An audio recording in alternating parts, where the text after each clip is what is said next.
जाई गिरायु चाहे और बलिहार आपकी ताकत पे है दुर्गति वही हमारी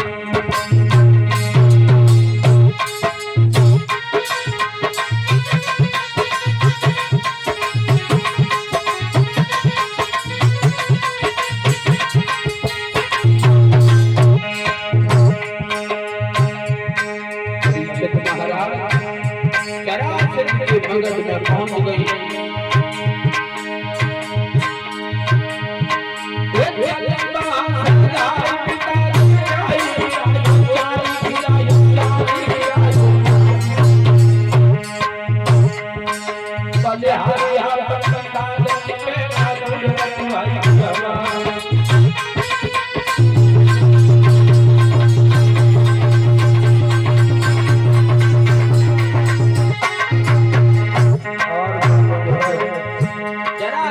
सामने खड़ी हो गई कहने लगी काफी मेरे साथ अच्छा नहीं हुआ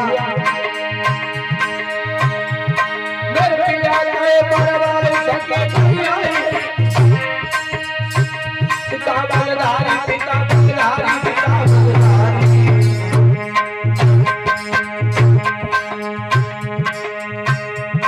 तो दोनों गिरे आई रे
सदायो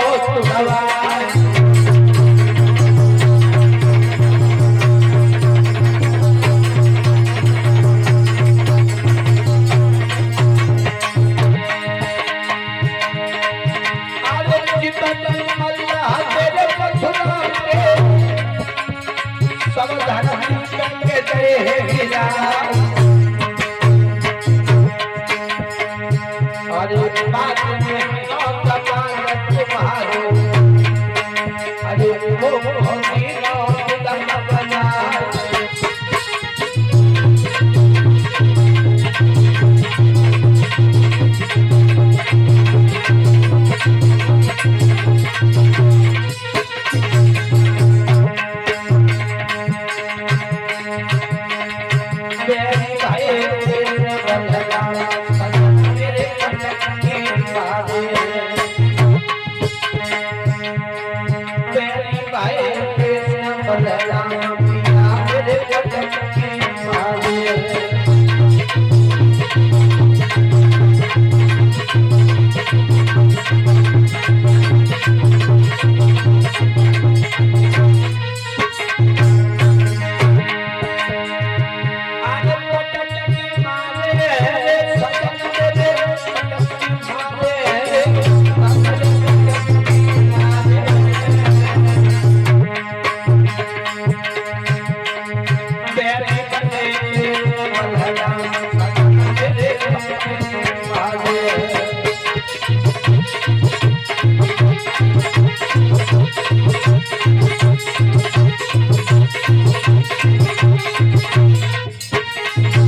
प्यारे भैया अस्थि प्राप्ति दोनों बिलक बिलक करके जरासंध को सारे हाल बताने लगी।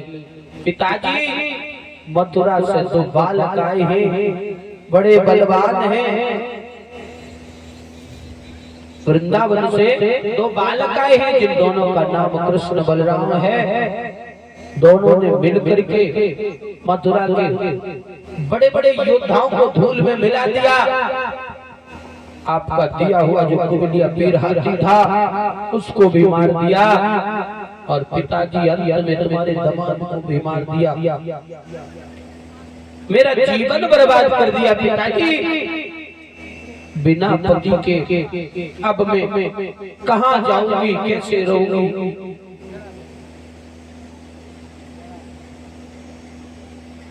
जैसे ही अस्थि और प्राप्ति की बात सुनी तो जरासंध जो है क्रोध से भड़कने लगा, कहने लगा क्या कहा बेटियों, क्या कहा। ऐसा ही नहीं मेरे भैया,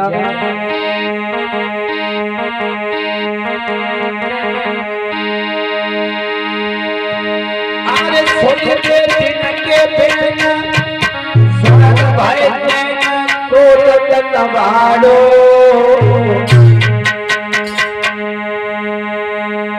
अरे जरासंध नृपहुई और सभा में पंचो ठाड़ो।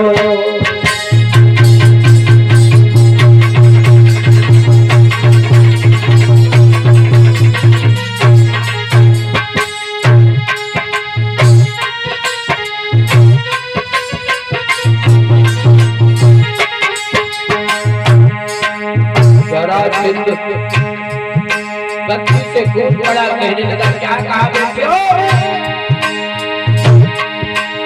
ये की दशायो करियो नशा बहु संकालो बहु संकालो बहु संकालो।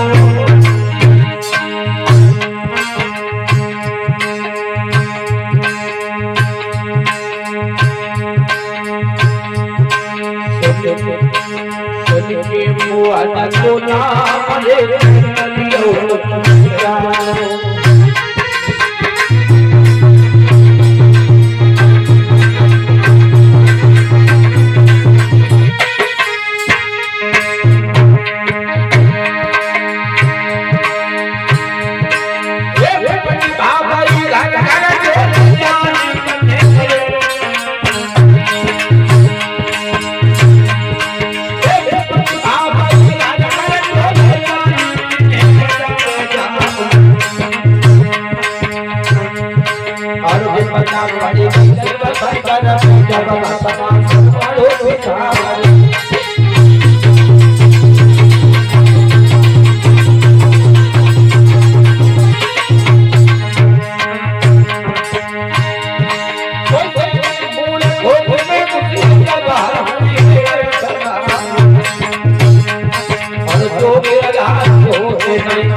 मेरे भैया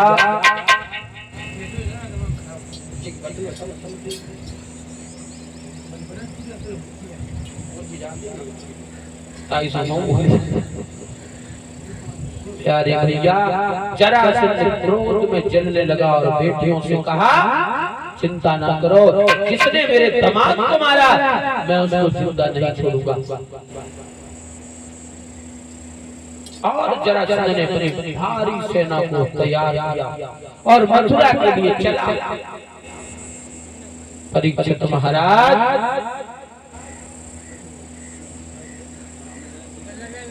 उमड़ा चारों ओर से दानव दल का शोर और सेमट पतंगे चल दिए मानो दीपक ओर। कवि का कहना है जरासंध ने जो है बहुत भारी सेना को सजाया बहुत बड़ा दल सजाया, इस प्रकार से सजाया है जिस प्रकार से अंधेरी रात में एक दीपक को जो है ना जला करके रख देते हैं और उस दीपक को चारों तरफ से जो ना कीट पतंगे जो पंख वाले कीड़े होते हैं ना घेर लेते हैं, चारों तरफ से घेर लेते हैं। मथुरा भगवान कन्हैया ने एक बार नहीं इस जरासंध को 17 बार मथुरा से मार मार करके भगाया।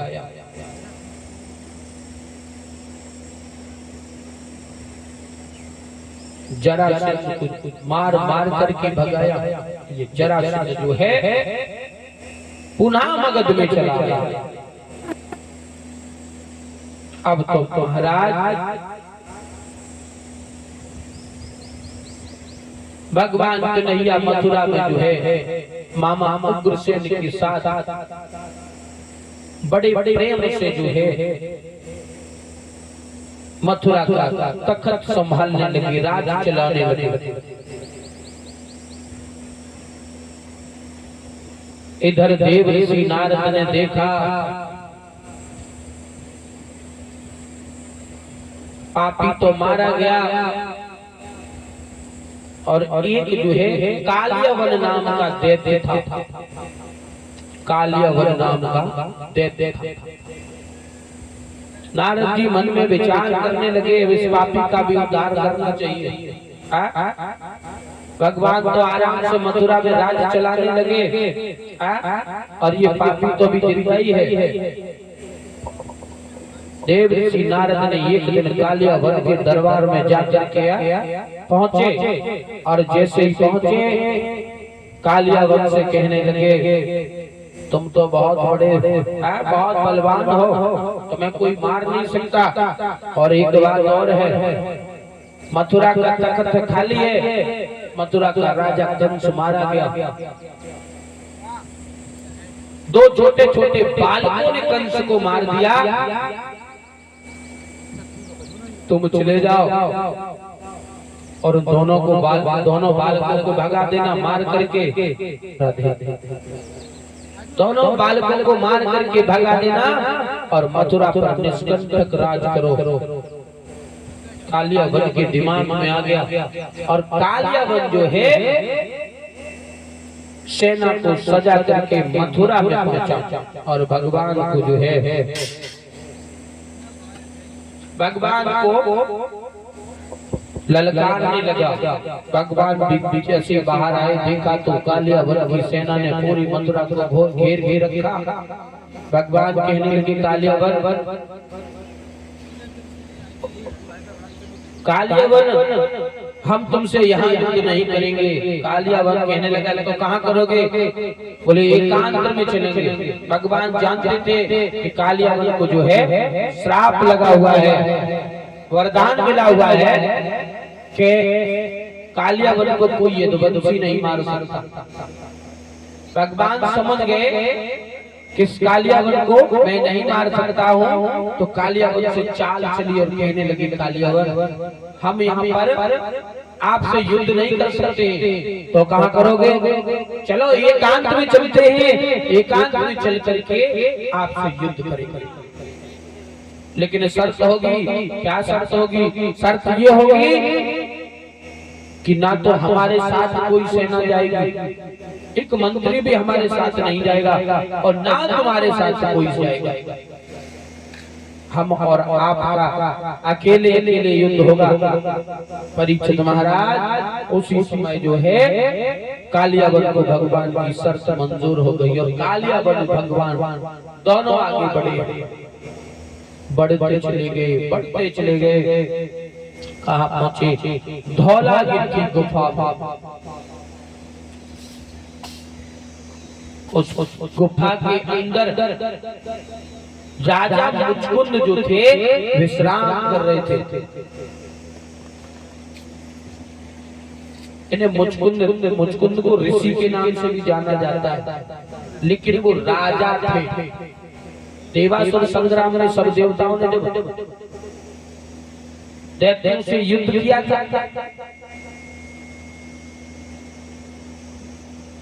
तो जब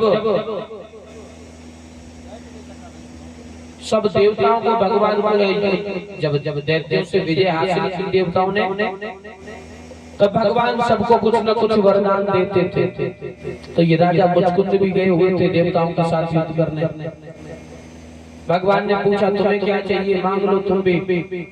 तो इन्होंने कहा महाराज हमें ज्यादा कुछ नहीं चाहिए, मैं बहुत थक गया हूँ देवासुर संग्राम में, महाराज मुझे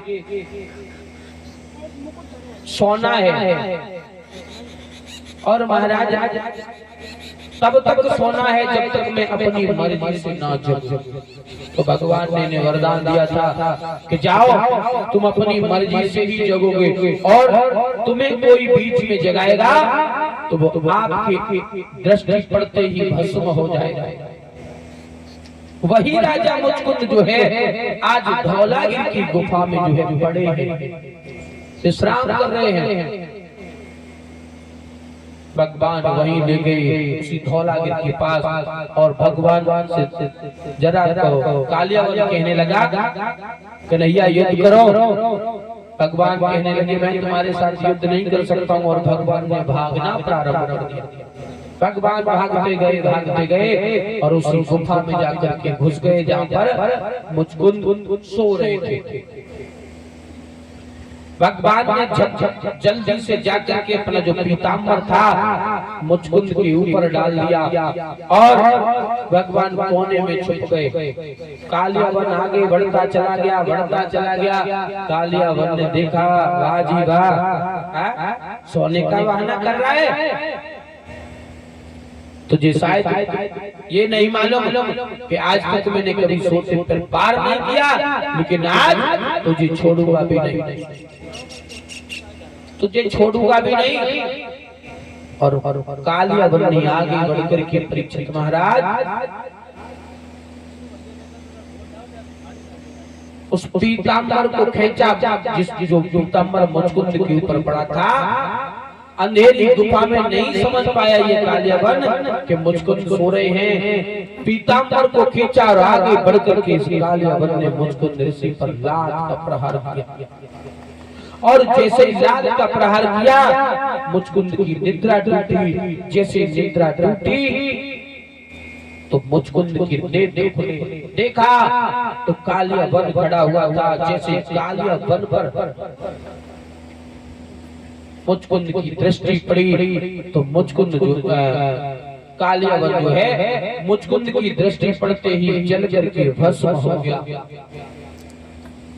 बोलिए कन्हैया लाल की। इस प्रकार से भगवान कन्हैया ने कालियावन का जो है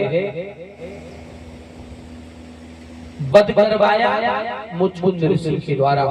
परीक्षित महाराज सवाल आता है कि ये कालियावन और ये जरासंध कौन है? भागवत को अगर जो अध्यात्म रूप से देखा जाए तो हमारे आपके शरीर से बाहर नहीं है ये भागवत। ये भागवत जो है हमारे आपके शरीर से बाहर नहीं है।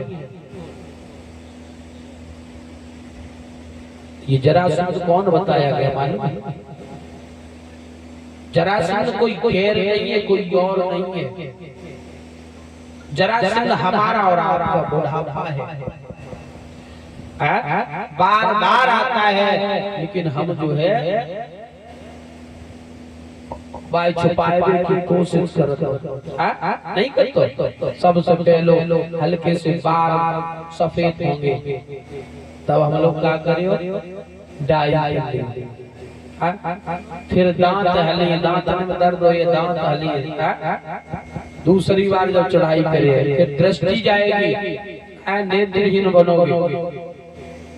लेकिन डॉक्टर से जाएंगे हम सब बराबर, लेकिन बुढ़ापा ये जरासंध जो है पिछाई नहीं छोड़ता है। और अंत में फिर कौन आता है? कालियावन।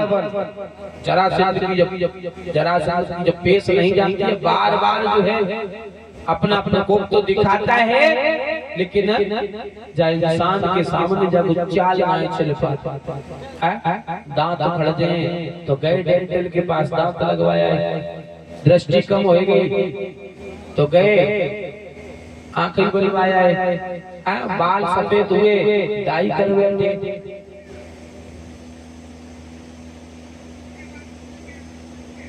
अंत में कौन आता है? कालिया वन, और जाके चाल चल जाए। ये कालिया वन और कोई नहीं है, हमारी और आपकी मौत है। जब ये आती है तो हमें और आपको ले जा कर ही छोड़ती है।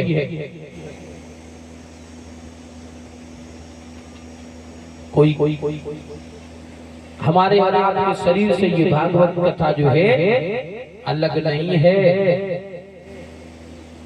परीक्षित महाराज, आइए ये लाइन का कीर्तन, उसके आगे भगवान की बहुत सुंदर कथा आने वाली है। और परीक्षित महाराज एक बात और बताए,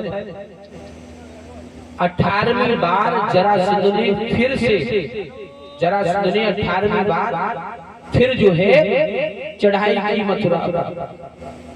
ठीक है, तो भगवान जो है एक पहाड़ पर चढ़ गए, और पहाड़ पर चढ़ करके पहाड़ पर चढ़ गए तो जरासंध समझा कि ये दोनों इस पहाड़ पे हैं, तो उस पहाड़ में ही आग लगवा दो। जरासंध समझ गया कि कृष्ण बलराम जल जल के खाक हो गए, लेकिन भगवान जो है उस पहाड़ पर चढ़ करके विश्वकर्मा को आदेश देते हैं,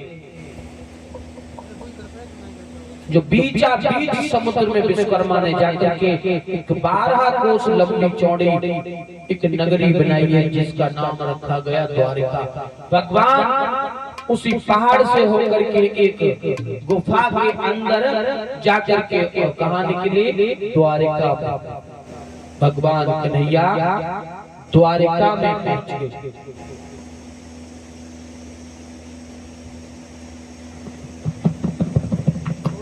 भगवान ने इस प्रकार से द्वारिका का निर्माण किया है। अब एक लाइन का कीर्तन, उसके आगे बहुत सुंदर आपको कथा श्रवण करने को मिलेगी।